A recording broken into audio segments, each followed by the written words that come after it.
पीताम्बरं करविराजितचङ्कुचक्रकौमोदकीसरसिजं करुणासमुद्रं राधासहायमधिसुन्दरमन्दहासं वादालये समनिशं हृदि भावयामि। 23వ దశకం చిత్రకేతుఫలితం। प्राचेदसस्तु भगवन्नपरोहितक्षः त्वत्सेवनं व्यदितसर्गविवृत्तिकामः आविर्बभूवि तदा लसतष्टबाहुः तस्मै वरं तदिततां च वधूमसीग्नीं तस्यात्मजस्त्वयुतमीश पुनः सहस्रं श्रीनारदस्य वसचा तव मार्गमाभुः नैकत्र वासमृषये च मुमोच शापं भक्तोत्तमस्तृशिरनुर्गृहमेव मेने शशक्त्या तदोतुहितृभिः सृजत्कुलौकान् तौहित्रसूनुरततस्य स विश्वरूपः त्वत्स्तोत्रवर्णिदमजापयतीन्द्रमाजौ देवत्वदीयमहिमा खलु सर्वजैत्रः प्राक्सूरसेन विषये किल चित्रकेतुः पुत्राग्रही नृपतिरङ्गिरसप्रभावात् लब्ध्वैकपुत्रमद तत्र हते सपत्नी सङ्गैरमुह्यत्तव तवशस्तव माययासौ तं नारदस्तु सममङ्गिरसा दयालुः सम्प्राप्य तावत् उबदर्श्य सुदर्श्य जीवं कस्यास्मि पुत्र इति तस्य गिरा विमोहं त्यक्त्वा त्वदर्चनवितौ नृपतिं न्ययुङ्क्त स्तोत्रञ्जमन्द्रमभिनारदतोदलप्त्वा तोषाय शेषवभुषो ननु ते तपस्यन् विद्यातरादिपतितां सहि क्लप्सप्तरात्रे लब्ध्वाप्यकुण्डमधिरन्वभजत् तस्मै मृणालतवलेन सहस्रशीर्ष्णा रूपेण पत्रनुदिसिद्धकणावृतेन प्रादुर्भवन्द अचिरतो नुदिभिः प्रसन्नः तत्त्वात्मतत्त्वमनुगृह्य तिरोदताद त्वद्भक्तमौलिरदशोभिच वर्षाणि हर्षुलमना भुवनेषु कामं सङ्गापयन् गुणकणं तव सुन्दरीभिः सङ्गातिरेकरहितो ललितं चचार अत्यन्तसङ्गविलयाय भवत्प्रणुन्नः नूनं सरूप्य गिरिमाप्यमहत्समाजे निःशङ्गमङ्गकृतवल्लभमङ्गजारीं तं शङ्करं परिहसन् मयाभिषेभे निःशम्प्रमस्त्वयमया चितशापमोक्षः वृत्रासुरत्वमुपगम्य सुरेन्द्रयोति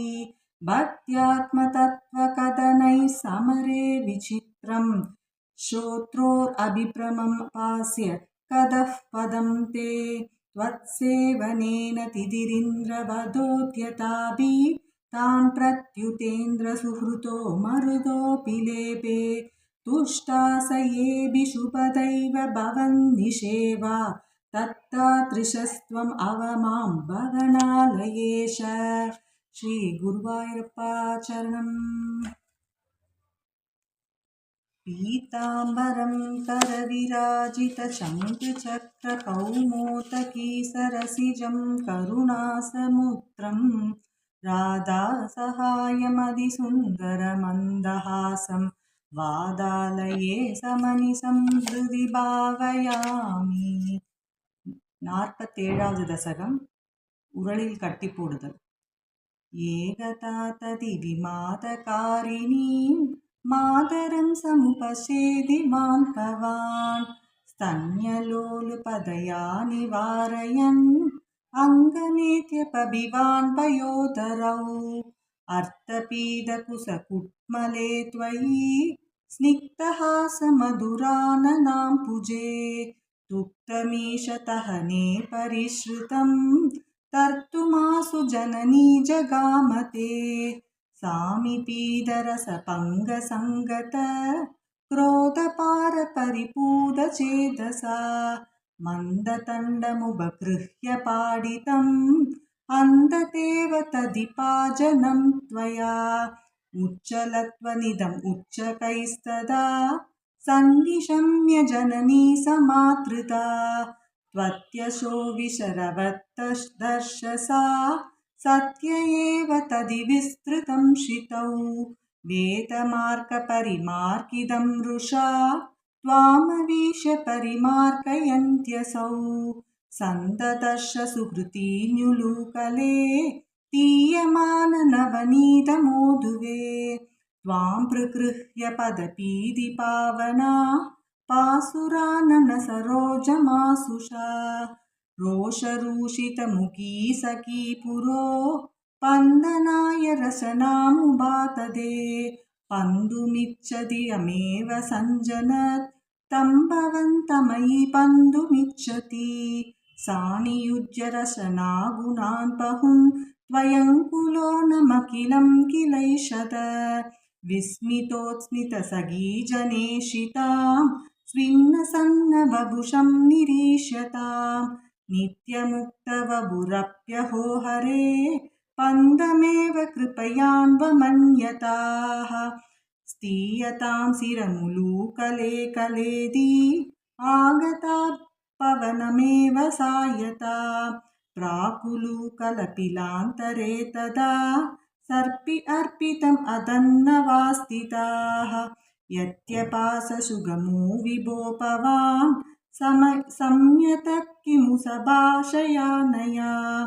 एवमादितिविजैरभिष्टुतो वादनाद परिपाहि मां कदा। श्री हरे नमः। श्री गुरुवायूरप्पा चरणम्। पीताम्बरं करविराजितचङ्गचक्रकौमोदकी सरसिजं करुणासमुद्रं राधासहायमधिसुन्दरमन्दहासं वादालये समनिसं हृदि भावयामि। 68வது दशकं रासक्रीडै। तव विलोकनात् कृष्ण गोपिका जनाः प्रमथसङ्गुला कृष्ण पङ्कजेक्षणा अमृततारया कृष्ण सम्प्लुता इव स्तिमितदां तदु कृष्ण त्वत्पुरोगताः ततनु काचना कृष्ण त्वत्कराम्बुजम् सपदि गृह्णति कृष्ण निर्विसाङ्गितां कनपयोदरे कृष्ण संविताय सा पुलकसंवृता कृष्ण तस्तुषीचिरं तव विभो परा कृष्ण कोमलं भुजं निजकलान्तरे कृष्ण पर्यवेष्टयत् कलसमुद्गदं कृष्ण प्राणमारुदं प्रदिनिरुद्धतीव कृष्ण अधिहर्षुला अभगतप्रभा कृष्ण कापि कामिनी तव मुगाम्बुजात् कृष्ण पूगशर्विदं प्रदिगृह्यतत् कृष्ण वक्त्रपङ्कजे निदधति कदा कृष्ण पूर्णकामतां विगरुणो वने कृष्ण संविहाय माम् अभगतोऽसि का कृष्ण त्वामिह स्पृशेत् इति सरोषया कृष्ण तावते गया सजललोचनं कृष्ण वीक्षितो भवान् इति मुदाकुलैर्कृष्ण वल्लवीजनैः सममुपागतो कृष्ण यामुने तडे मृदुकुशां परैः कृष्ण कल्पितासने कुसुरुणपासुरे कृष्ण पर्यशोभताः कदिविधा कृपा राधे केऽपि सर्वतो त्रिदयोदया राधे केसिताश्रिते कदिचिति तृषा राधे मातृसेष्वपीति अभिहितो भवान् राधे वल्लवी जनैः अयि कुमारिका राधे नैव सङ्ख्यताम् कठिनता मयि राधे प्रेम कादरे मयि तु चेतसो राधे ओनुवृत्तये कृतमिदा मया राधे यूशिवान् भवान् अयि निशम्यदां कृष्णा जीववल्लभाः प्रियतमो जनो कृष्णा नेतृशो मम ततिहरम्यतां कृष्णा रम्ययामिनीषु अनुपरोतमिति कृष्ण आलपो विभो इति किरातिगं कृष्ण मोदमेतुरैः व्रजवधूजनैः कृष्ण सागमारमन् कलिदकौतुको कृष्ण रासकेलने गुरुपुरीपते कृष्ण पाहि मां कदात् गुरुपुरीपते कृष्ण पाहि मां कदात् गुरुपुरीपते कृष्ण पाहि मां कदात् श्री हरे नमः श्री गुरुवायूरप्पा चरणम् 93வது दशकं ஞானியின் குருமார்கள் बन्धुस्नेहं विजह्यां तव हि करुणया त्वय्यपावेशितात्मा सर्वं त्यक्त्वा चरेयं सकलमभिजगद्वीक्ष्य मायाविलासं नानात्वात्प्रान्तिजन्यात् सदि खलु गुणतोषवपोते विधिर्वा व्यासेदो वा कथं तौ त्वयि निहितमदे वीरवैषम्यपुत्तेः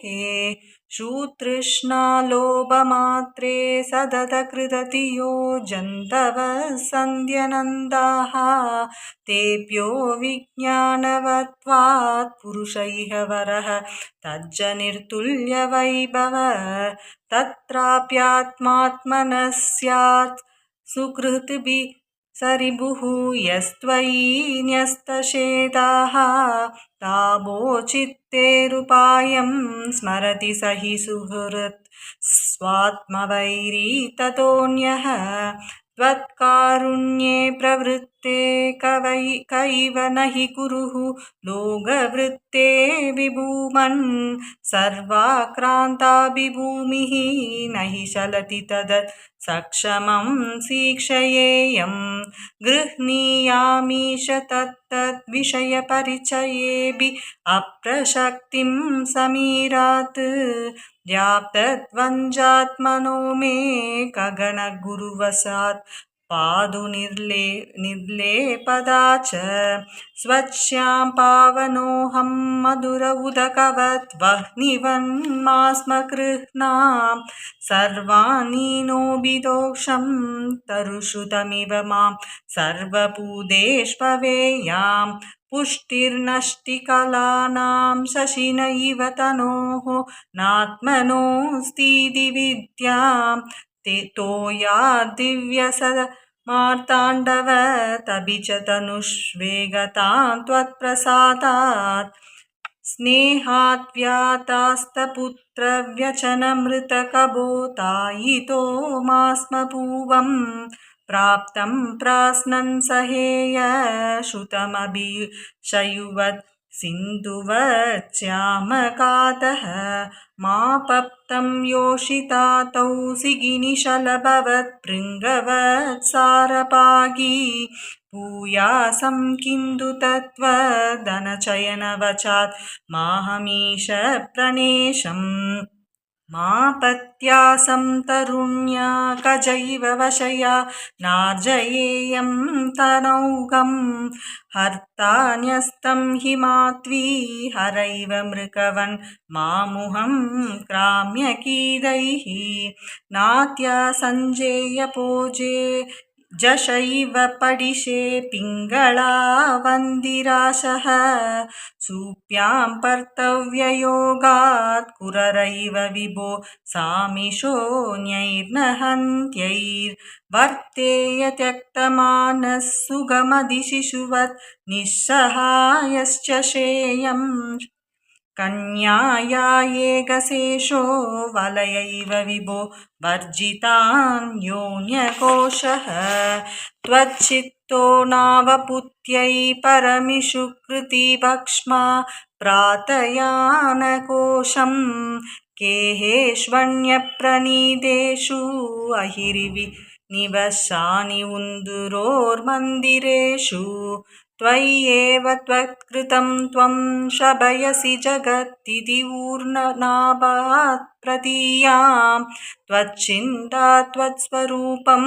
गुरुरयिति दृढं शिक्षये पेशकारात् विट्पस्मात्मा च तेहो भवति गुरुवरो यो विवेगं विरक्तिं तत्ते सच्चिन्त्यमानो मम तु बहुरुजा पीडितोऽयं विशेषात् ईहि मे तेहमोहं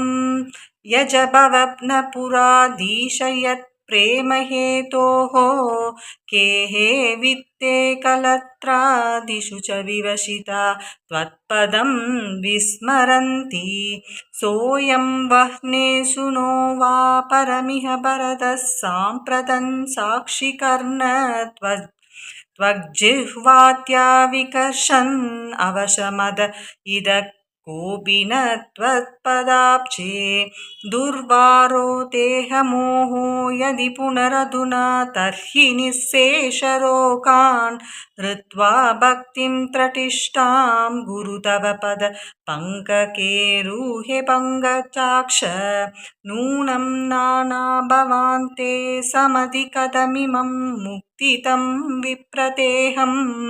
शूत्रे हाहन्दमामा शिव